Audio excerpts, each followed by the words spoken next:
My husband's family made me sign a prenup, laughing, without Ethan, you'd have nothing. When I came into a huge fortune, they suddenly became overly sweet, saying, now that you're rich, you can support the family. I smiled, pulled out divorce papers, and said, actually, thanks to the prenup. This house is now mine. I married into a family that thought they were royalty. They weren't. They just acted like it.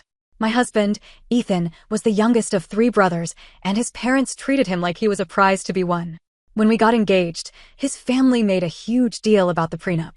They gathered in their big dining room, his parents, his brothers, their wives, and had this long, dramatic discussion about how their legacy had to be protected. And by legacy, I mean a mildly successful construction business owned by his father and a house that had been in the family for a couple of generations. They weren't billionaires. They weren't even millionaires. But they spoke like they had some grand empire to protect. Ethan's mom, Susan, put it bluntly, without Ethan, you'd have nothing. You need to sign this to prove you're not after his money. I had a decent job. I wasn't rolling in cash, but I wasn't broke either. Still, I signed the prenup because I loved Ethan and figured, whatever makes them feel better, right? The prenup basically said that if we divorced, I wouldn't get a dime of Ethan's family money.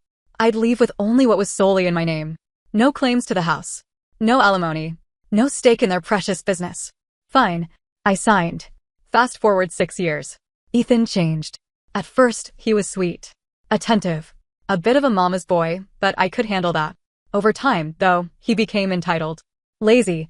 He quit his job because he didn't feel fulfilled and decided to find himself. Finding himself looked a lot like playing video games all day while I worked 2 jobs to keep us afloat. His family still looked at him like he walked on water. Meanwhile, I was not supportive enough. A good wife encourages her husband to follow his dreams. His mother reminded me at every family dinner. Those dinners were painful. His family would throw passive-aggressive remarks my way. You know, if you worked a little harder, you wouldn't struggle so much. A woman should take pride in making life easy for her husband. I swallowed it all. Until life threw me a wild card. An aunt I barely knew passed away and left me everything. She had no kids, no spouse, and a lot of money. It turned out she'd been sitting on an insane amount of wealth, old money, stocks, properties. She left it all to me. Suddenly, I was a millionaire. Everything changed. Ethan's family, who had spent years treating me like I was a charity case, started acting sweet. Sickly sweet. They invited me to exclusive family discussions. His mother started calling me darling instead of barely acknowledging my presence. His father, who never looked me in the eye, suddenly wanted to discuss investments with me. His brother's wives, who treated me like an outsider, now wanted to have brunch and talk about supporting each other as women. And Ethan? He had the audacity to say, now that you're rich, you can take care of us, babe. I supported you for years. It's your turn to support me. Supported me? He never supported me. I was the one working overtime, picking up his slack, covering rent, while he played Call of Duty and searched for meaning. That was the moment I knew I was done. But I wanted to do it right. See, the house we lived in belonged to Ethan's family before we got married. The prenup said that if we divorced, I wouldn't be entitled to it. But here's the thing. A few years into our marriage, his parents transferred the deed to Ethan, probably for tax reasons. But Ethan, being financially illiterate and lazy, never bothered to read the fine print when I had him sign a quitclaim deed last year. The house was in my name. They thought they were protecting their family assets. But they had actually handed me the biggest piece of leverage. So, I started putting my plan in motion. I quietly contacted a lawyer and got my finances in order. Then, I carefully gathered evidence of Ethan's spending habits, his lack of employment, and even some flirty texts he'd been sending to another woman. Nothing explicit, but enough. Then, I prepared the grand finale. One Sunday, we had dinner at his parents' house. They were all there, his parents, his brothers, their wives. Everyone. It was the perfect stage. Halfway through dinner, his mom made a joke about how now that I was wealthy, I could give back to the family. I smiled. I pulled out the divorce papers. And then I pulled out the deed to the house. Actually, I said, as I watched their faces go pale, thanks to the prenup, this house is now mine. And Ethan? You need to get out by the end of the month. His mother's jaw dropped. His father started sputtering. Ethan? He looked like a fish out of water. You can't be serious. We live there. Correction, I said. I live there. And then I turned to his mother. You were right. Without Ethan, I'd have nothing, which is why I'm leaving with everything I worked for. Enjoy supporting your son.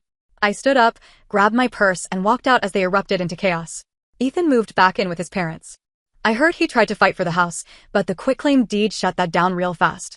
His mom tried calling me, first a guilt trip, then to scream. I didn't answer. A month later, I changed the locks. And just like that, I was free.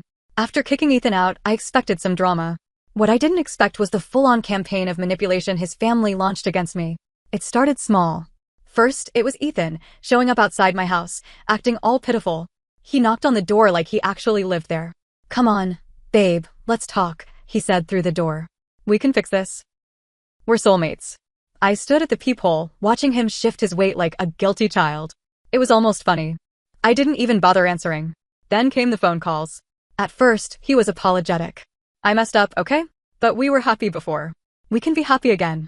Then he got angry. "You're heartless. You're throwing away everything we built. You're destroying this family. This family. Not our family, his." I blocked his number. That's when his mom, Susan, really turned up the heat. She started showing up at my house, demanding to be let in. "You are selfish," she hissed through the door. "You're nothing without Ethan, and now that you have money, you think you can walk away? This family took you in. You owe us." I owed them? For what? The years of belittling? The financial drain of supporting a grown man while he found himself? The prenup that was meant to cut me out? I ignored her. But then the letters started. Handwritten, shoved into my mailbox. Some were desperate, pleas for me to come home and make things right. Others were threats, telling me that I'd regret abandoning my family and that I was turning into a selfish, greedy woman. I shredded every single one. Then, one morning, I woke up to something new. My car was trashed. The tires were slashed, the windshield was shattered, and someone had spray-painted liar across the hood. I stood there, gripping my phone, rage bubbling in my chest. I knew who did it. And I was done playing nice. Dragging them down, I didn't call Ethan. I didn't call his parents. I called the police. The officer raised an eyebrow when I gave them the list of potential suspects. My soon-to-be ex-husband, his mother, his 2 brothers, and their wives? Yes, I said flatly. A report was filed. Cameras were installed. And I waited. A week later, the footage showed Ethan's brother, Ryan, creeping into my driveway at 3 a.m. with a knife. The footage was clear as day. The police arrested him. Susan called me in a rage. "How dare you do this to our family?" she screamed. "He was just trying to teach you a lesson." "A lesson?" I snapped. "For what? Leaving a deadbeat? You don't get it," she spat. "You were supposed to support this family." That's when it hit me. They didn't just see me as Ethan's wife. They saw me as a resource. An ATM. That's why they fought so hard for the prenup. That's why they switched up the moment I got money. I hung up. The next day, I sent an email to my lawyer.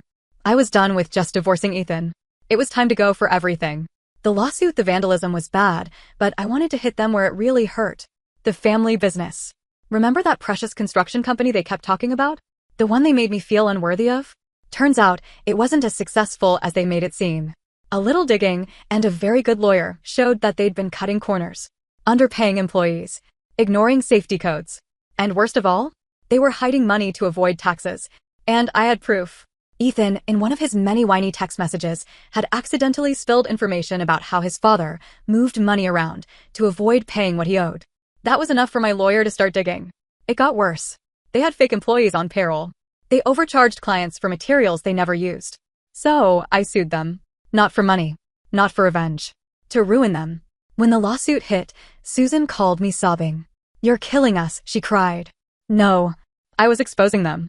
Ethan tried one last time to talk me out of it. "Let's settle," he said. "I can convince my mom to drop everything if you do the same." I smiled. "I think I'd rather watch it all burn." And I meant every word. The secret that changed everything, the lawsuit hit them like a wrecking ball. The company's shady bookkeeping was exposed. Clients started backing out, refusing to do business with them. Fines were piling up. Investigators were breathing down their necks. And then, something weird happened. Susan, who had been screaming at me for weeks, went silent. No phone calls. No letters.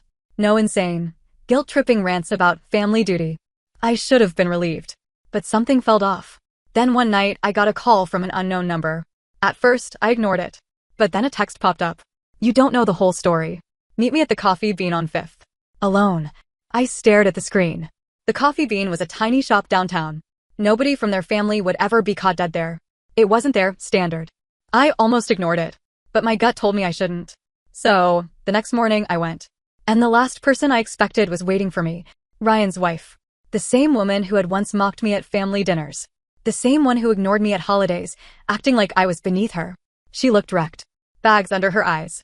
Hands shaking around her coffee cup. I don't have much time, she whispered. I just stared. Your lawsuit, she said. You think you've got them cornered? You don't. My stomach tightened. They're hiding something bigger, she said. Something that could destroy everything. I leaned in. What is it? She swallowed hard. It's not just tax fraud. It's money laundering. I blinked. What? She glanced around, like someone was watching. They've been doing it for years. Faking invoices. Running illegal deals under the table. That's why Susan is so desperate. If the IRS digs deeper, they'll find everything. I sat back, my pulse pounding. I had assumed they were just greedy. Cutting corners. Avoiding taxes. But this? This was serious crime. And then she hit me with the next bombshell. There's more, she whispered. Your prenup? It was never about Ethan. What do you mean? She looked at me, dead in the eye. They didn't just make you sign it to protect their money. They made you sign it because they thought you were a threat. A cold chill ran through me. A threat to what? She hesitated. Then she pulled something from her bag, a manila folder. Inside? Bank statements. Signed documents. Emails between Susan and a name I didn't recognize. What is this? I asked, flipping through them. And then I saw it. A transfer of assets from a trust fund. A trust fund that belonged to me. I felt my throat tighten. What the hell is this? Ryan's wife wiped at her eyes. They've been using your name for years. My name, my identity. And it all started before I married Ethan. The stolen fortune I spent that night tearing through old paperwork.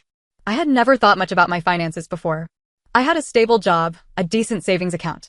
I wasn't rich until my aunt died. Or so I thought. But as I dug deeper, I found things that didn't add up. Bank accounts I didn't remember opening. Loans taken out in my name. Transactions I had never made. The worst part? Some of them dated back years. Years before Ethan. Years before I even met his family. They hadn't just stolen money. They had been watching me long before the prenup. I barely slept. By morning, I had one mission. Find out how deep this went. And I knew just who to start with. Ethan, you were just a pawn, I didn't call him. I went to his new apartment. The one his parents were barely keeping afloat after my lawsuit destroyed them. He answered in sweats, looking exactly like the lazy, entitled leech he had always been. Jesus, he muttered. What the hell do you want? I walked right past him. We need to talk. About what? He groaned. The house again? The money? Newsflash, you already ruined my life. What more do you want? I turned to him, shaking with fury. I want the truth. He blinked. What? I threw the folder onto his crappy coffee table. His face paled as he flipped through it. Then I said the words that shattered his whole act. You never loved me, did you? Silence. Then he laughed. Not nervous. Not guilty. Amused. You're just figuring that out, he said, smirking. My stomach turned. I was a job to you, I whispered. Ethan shrugged. You weren't supposed to find out. I felt like I was going to throw up. You think you're the first? He said. Mom and Dad? They've been doing this for years. Finding women with money. Trapping them. Bleeding them dry. My breath caught. You were just another target, he said. But man, we didn't think you'd get this lucky. The inheritance? That was just dumb luck. But everything else? You were already ours. I clenched my fists so hard my nails dug into my palms. But you messed up, Ethan, I said, my voice shaking. Because now? I'm coming for everything. He smirked again. Good luck, he said. You think I'm the worst of them? You have no idea what you're dealing with. I turned to leave, but he said one last thing that stopped me in my tracks. Oh, and one more thing, he said, leaning against the door. You might want to check that inheritance again. Because, there's a good chance that money was never yours to begin with. I froze. And suddenly, I knew. This wasn't just about revenge anymore. It was about survival. And I was running out of time. Unraveling the web, Ethan's words stuck in my head like poison. You might want to check that inheritance again. Because, there's a good chance that money was never yours to begin with. I went straight to my lawyer. For weeks, I had been reacting, dodging attacks, fighting off manipulation, putting out fires. Now, it was time to go on the offensive. I had him dig deeper. I wanted to know everything about my inheritance, my accounts, the loans I never took out, the hidden business deals, all of it. And what he found? It broke me. The stolen identity, it turns out, my inheritance was real. My aunt had left me her fortune. But the moment it hit my account, Susan and her husband moved in on it like vultures. They had connections, dirty ones. People who knew how to forge documents, fake identities, funnel money into different accounts. The worst part? They had started before my aunt even died. I found out that for years, they had been setting me up. They found out I had family money before I even knew about it. And Ethan? He wasn't just a willing participant. He was the bait. He had dated me, married me, manipulated me, all to get to the money they thought would one day be mine. And when it finally was mine, they were already waiting. I sat in my lawyer's office, shaking. How bad is it? I asked, my voice barely above a whisper. He hesitated. If we don't act now, it could be impossible to get back everything they took. I clenched my jaw. Then let's act. The public showdown, it all built up to one explosive night. Susan and her husband were hosting a charity gala, one of those pretentious events where they pretended to be philanthropic while funneling money into their fake businesses. They still thought they were untouchable. They had no idea what was coming. I walked in fully prepared. By my side, my lawyer, 2 federal investigators, and one particularly furious bank representative who was very interested in the fraudulent loans taken out in my name. The event was in full swing, champagne glasses clinking, fake smiles everywhere, when I stepped up to the microphone. Susan's face twisted when she saw me. "Ethan," she hissed, gripping his arm. "Why is she here?" Ethan turned, and for the first time, I saw real fear in his eyes. I tapped the mic. "Good evening, everyone," I said, my voice carrying through the massive hall.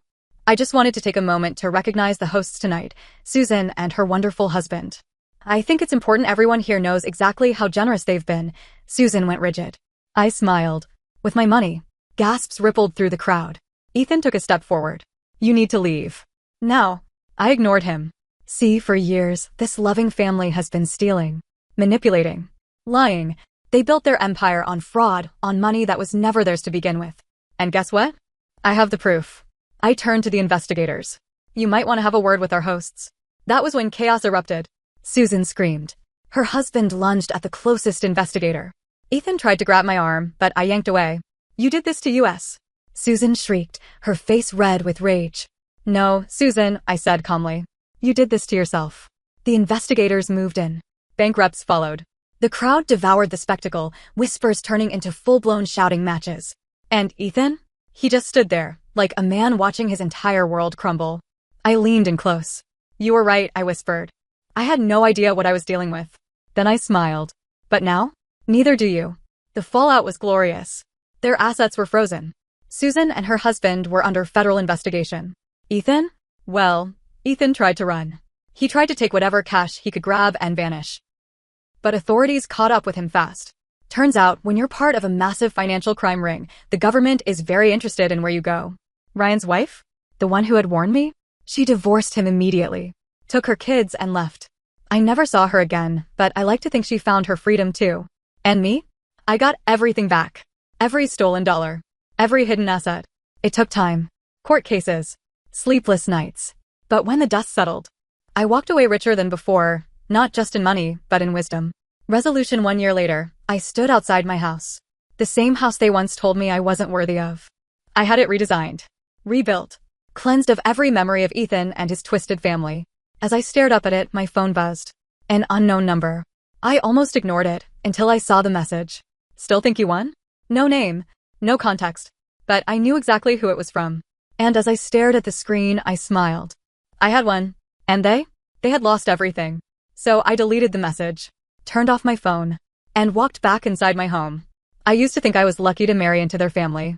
Now, I knew the truth. They were the ones who should have been lucky to know me. And they threw it all away. Their loss. My freedom.